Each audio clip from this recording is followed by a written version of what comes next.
Tim Linder here. I want to talk to you about type.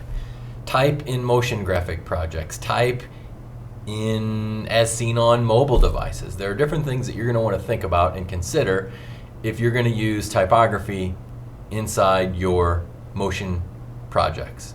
Obviously, they're not going to be displayed on paper. They're in motion, and they're going to be on some sort of a screen. And oftentimes these days, it might be a screen that somebody's going to be holding in their hand, like a tablet or a phone, and therefore it's not going to even be as stable as a monitor that's sitting on a desk. So there are considerations you're going to want to make when you develop the typography in your scene. The first one is the size of your type. And at the very smallest, you're going to want to have something as large as 12 pixels, but preferably something like 16 pixels, because the smaller the type, obviously, the harder it is to read. And if there are less pixels to display that type, it's going to look pixelated and jagged, as in the examples shown below. Another one, and this is just something that you're going to want to, whether it's something on a print or on a monitor, you don't want to use too many fonts. Pretty much 3 is a crowd. There are examples where there may be some good designs with more than 2 type styles, but for the most part, you're going to want to stick with 1 font and maybe different styles of that same font, or the most 2 with some different styles, bold, italic, of the same fonts. You use too many of them and they start to look cluttered and busy, and you don't want to have that. Next is serifs, the little kind of ends to your type. If you take typography, you'll know that, okay, you've got these little feet that kind of set off at the end of the type, and research kind of has gone a lot of different ways, but I think there was research that showed it with print material. You were actually able to read quicker and decipher the letter forms easier when there were these little feet or serifs. But now that we've moved to screens, these screens the resolution isn't good enough on many devices for them to display these little feet or serifs as effectively, and it makes it actually harder to read quickly when you have a serif. So oftentimes you want to stick with a sans serif, something without the little feet, if you're doing something for motion or something that is on screen. Here's another example.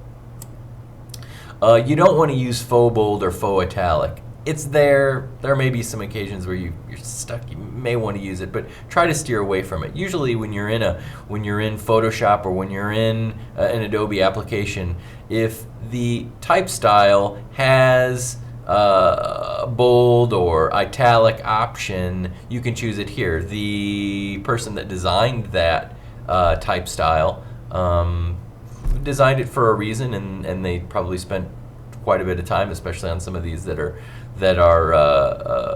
cost a lot to put in these fonts.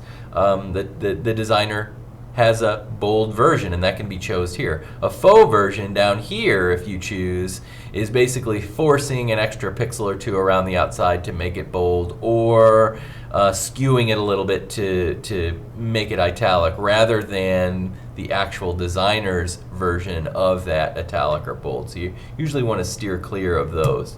Another one you want to steer clear of, especially in motion or in something that's going to be done on screen on a handheld device, is vertical type. In fact, if you were to have taken a type class a few years ago when we had a professor here at St. Louis Community College, you might have gotten your throat punched if you would have tried to use some vertical type. You don't want to use it, most likely. Another one is, if type can be beautiful, especially handwritten type things, but if you're going to use that, do it yourself. Spend some time to write it out, scan it in, rather than use some sort of a typewritten style. And obviously, if you're going to have a lot of body type or something like that, you're probably not going to want to use a handwritten font anyway, because it's going to take a little bit to read. Writing it out yourself, spending in some time, giving it some creativity, can certainly add some impact to your project. The timing on screen is something else that you're going to want to look at. You're going to want to be able to yourself read it 2 or 3 times through to make sure that you're designing it for the slowest reader. Unless you're attempting to do something that's kind of unsettling or keeping the person on their toes, or it's not integral that the person reads all the way through it. It's more about creating some sort of unsettling effect. But mostly you're going to want to be able to read it 2 or 3 times so that the average person or the slowest reader can read it through once. Measure, another thing that you're going to want to take a look at. How many words run across in a specific column of type? 45, 75 characters, 8 to 10 words. The longer it is, especially in something that you're handheld, if you're reading it on a tablet, things are subtly moving a little bit. You're going to want to keep that to 8 to 10 words. Line spacing, same thing. You want to give yourself enough line spacing so that it just doesn't look crowded. You'll notice on the left that looks a lot more crowded than the nice breathing on the right side here.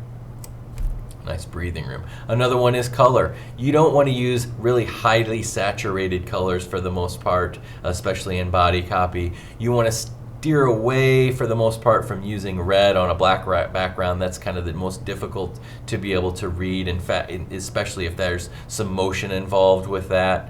Another one is the color. You don't want to actually use, while white on a black text on a white background is the easiest to use, you don't want to use pure white and pure black on a screen. Give it just a little bit of off-white and a little bit not pure black. Oftentimes is a little more easy to read and doesn't give you as much eye strain. So those are my examples of good type inside Motion and on screen.